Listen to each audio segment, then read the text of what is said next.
मोर कवितार शीर्षक कोठा। प्राय समस्ते रज महोत्सव उपरे कविता पाठ कर सारे।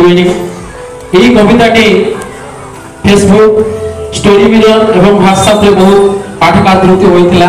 मैं बहुत गर्वित मो माटीमला उपरे गोटे कविता संयोजना करि पारछि आपण मानको पाठ करी सुनाउछि। मो कवितार शीर्षक कोठा। भद्रक जिलार धामनगर ब्लॉक रे कोठार ग्रामटी अछि। गर्व गौरव लागे मते बेसी सेही ग्रामे जन्मिछि। गर्व गौरव लागे मते बेसी सेही ग्रामे जन्मिछि।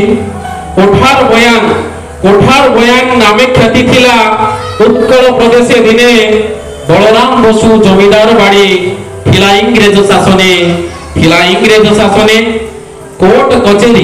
कोर्ट कचेरी हाथी घोड़ाशाल शोभा पाउथिला ग्रामे। मुकसाखी रूपे भग्न प्राचीर क्षय पाए कालक्रमे। शतवर्ष पूर्वे शारदा मां पदधौक पुष्करिणी उत्तर पश्चिम कोणे शोभा पाए। बखाणे केते कहानी दक्षिण पूर्व कोणे बही जाए गेंगुटी निर्झरिणी। दक्षिण पूर्व कोणे बही जाए गेंगुटी निर्झरिणी। पश्चिम दिगरे जलसेचन को केनाल जोगाए पानी।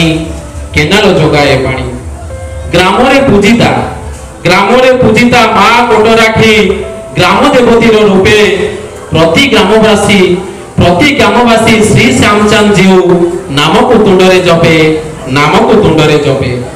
बालक बालिका उच्च विद्यालय प्राथमिक विद्यालय श्री मां शारदा स्मृति उद्देश्य गठित महाविद्यालय।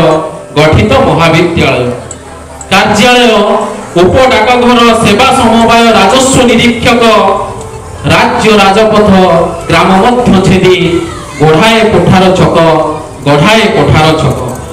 राजस्व ग्रामटी पंचायत ऑफिस शोभा मंडन करे।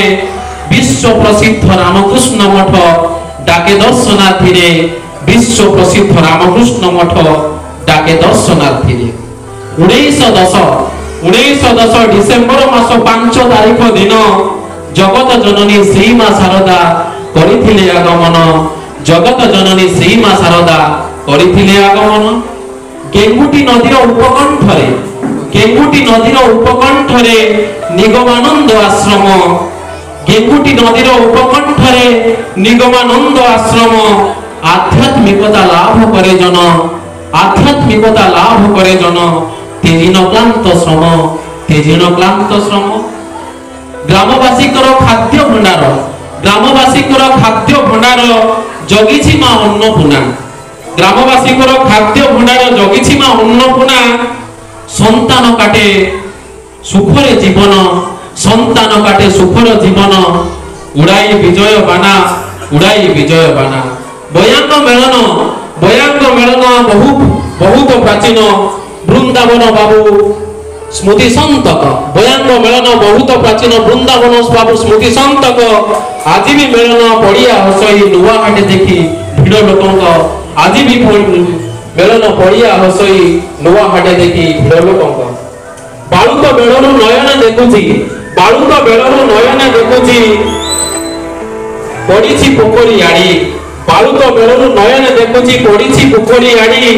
भद्रक आरणी संजोग पाई गाड़ी लागे धाड़ी।